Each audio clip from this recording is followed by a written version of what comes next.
नमस्कार दोस्तों, MS class में आप लोग का स्वागत हो। तहे दिल से स्वागत। आई होप है कि आप लोग अच्छे होंगे और सही सलामत होंगे। आज का जो वीडियो उन सभी कैंडिडेट के लिए, उन सभी स्टूडेंट के लिए, जो भी स्टूडेंट जो है लॉ फील्ड में है, या आप एक एडवोकेट हैं, या आप लोग जो है अभी एलएलबी कर रहे हैं, या आप लोग जो है कर चुके हैं, अभी जो है आप लोग प्रैक्टिस के दौर में, या आप एक जज हैं, या कहीं भी किसी भी जगह पर आप लोग हैं, या आप लीगल फील्ड से नहीं भी हैं, तब भी आप लोग को जानना ज़रूरी होता है। क्योंकि अगर आप आगे चल कर के एक क्लाइंट बनते हैं, तब भी आप लोग को ज़रूरी होता है कि वास्तव में ये चीज़ क्या होता है। क्योंकि आपको थोड़ा बहुत कानून की जानकारी अगर रहेगी तो आपको बहुत अच्छा रहेगा। ठीक, हम इसमें ये चीज़ बताने वाले हैं, जैसे बहुत से ऐसे लोग हैं, या मान लीजिए 80% लोग जो है यही समझते हैं जजमेंट होता है। जजमेंट का मतलब आपको पता होना चाहिए कि निर्णय होता है, और आप लोगों का जो है एक ऑर्डर होता है। ऑर्डर का मतलब आप लोग का आदेश होता है। इसके बाद आप लोग का डिक्री होता है। ठीक, तो ये तीनों वर्ड को, ये तीनों शब्द को बहुत से ऐसे कैंडिडेट हैं, बहुत से ऐसे लोग हैं, 80% लोग ऐसे हैं कि जो तीनों को एक ही समझते हैं,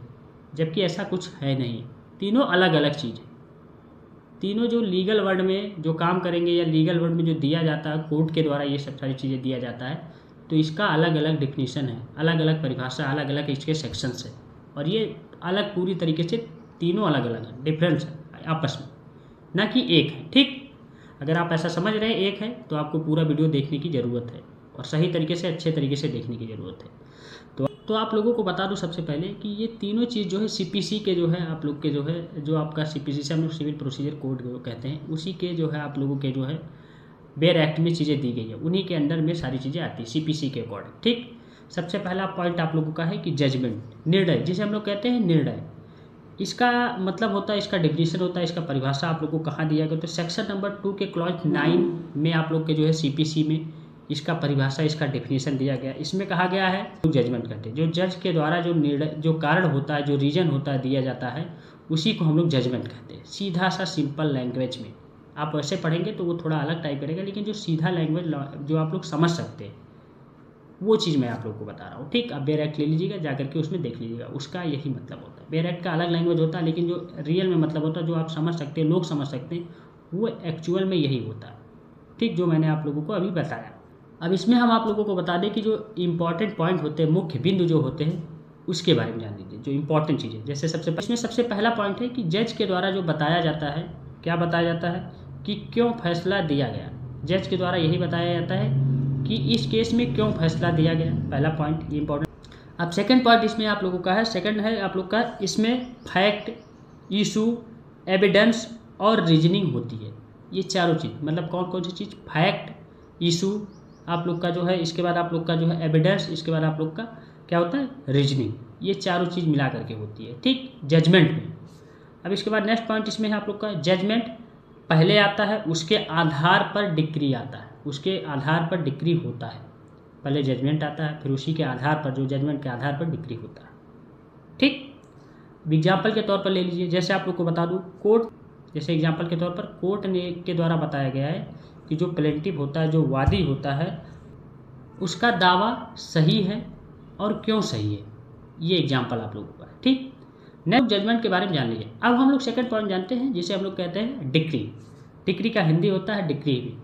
ठीक, और इसमें आप लोग को डेफिनेशन, आप लोग का परिभाषा कहाँ पर दिया गया, तो इसमें आप लोग को सेक्शन नंबर 2 के क्लॉज 2 में आप लोग के सीपीसी में इसका डिफिनीशन, इसका परिभाषा दिया गया। इसमें आप लोग को बता दूं क्या कहा गया है कि सिविल सूट में कोर्ट का फाइनल फॉर्मल डिसीजन, जिससे जो आपको पार्टीज के अधिकार तय होते हैं, उसी को हम लोग डिक्री कहते हैं।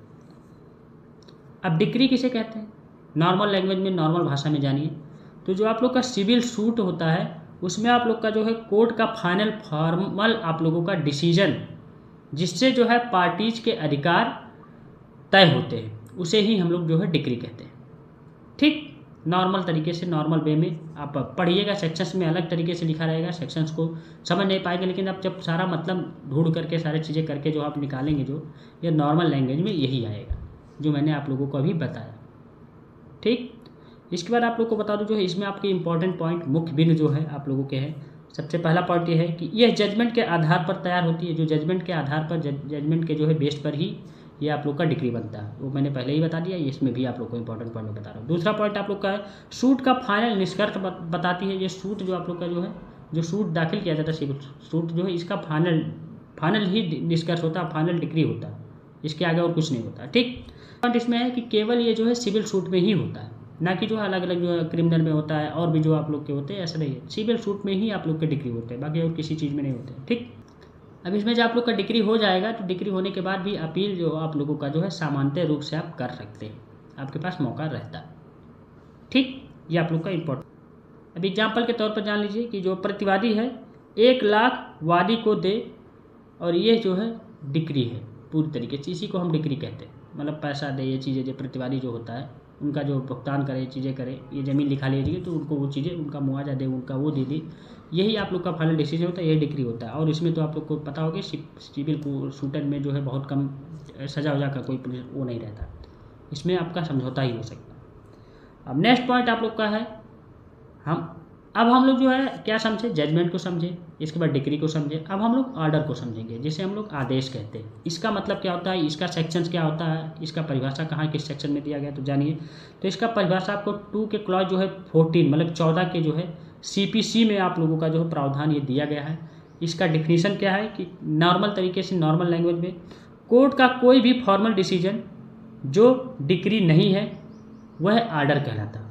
कोर्ट का कोई भी फाइनल डिसीजन जो डिग्री नहीं है उसी को हम लोग जो है ऑर्डर कहते हैं, उसी को हम लोग आदेश कहते हैं। नॉर्मल तरीके से, नॉर्मल वे में जान लीजिए, जो मैंने आपको नोट्स के तौर पर बनाया है, चीज़ें लिखा है, वही चीज़ मैं बता रहा हूँ। एक्चुअल में अब अगर वैसे जाएंगे देखने तो दिक्कत होगी, आपके साथ प्रॉब्लम होगी। ठीक, इसमें आप लोग को जो है इंपॉर्टेंट पॉइंट है, जो मुख्य बिंदु आप लोग के हैं। सबसे पहला पॉइंट इसमें है, केस के बीच में भी दिया जा सकता है। ये जो आपका ऑर्डर हो केस के बीच में भी दिया जा सकता है, जरूरी नहीं केस के एंड में नहीं, बीच में भी होता है।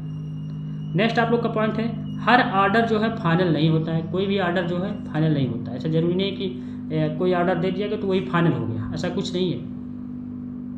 अभी चलेगा, बीच में भी ऑर्डर आ जाते हैं, चलता रहता है केस, फाइनल नहीं हो जाता केस आपका। ठीक, ये हुआ। अब नेक्स्ट आप लोग का पॉइंट इसमें है कि कुछ ऑर्डर जो है अपीलेबल होते हैं, कुछ नहीं, कुछ जो है ऑर्डर को अपील कर सकते, कुछ ऑर्डर को अपील नहीं कर सकते, ये इसमें कहा गया। यही आप लोग का पॉइंट है। इसमें एग्जाम्पल बता दूं, जो है आपका जो है एडजस्टमेंट देना, या आप लोगों का इंजेक्शन देना, या आप लोग का एप्लीकेशन जो है रिजेक्ट करना, ये सब जो है ऑर्डर है, यही सब ऑर्डर है।